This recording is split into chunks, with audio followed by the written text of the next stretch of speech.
taking a look at the content marketing aspect, what is one of your biggest goals when you're distributing those podcasts in terms of content marketing? Well, I will have to say it starts with the cool factor. I'm a huge believer in the cool factor.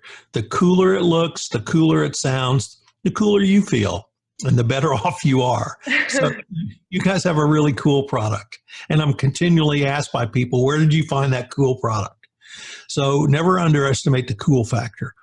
But kind of tactically, what Repurpose House brings me is 2 or 3 different types of content that I can use in content marketing that's a short snippet, either a snapshot, meaning just text, or evolving or rather rolling text with audio about a topic or a show. And so that's how I utilize you guys.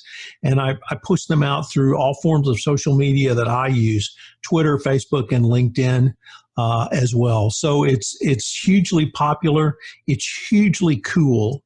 It looks great.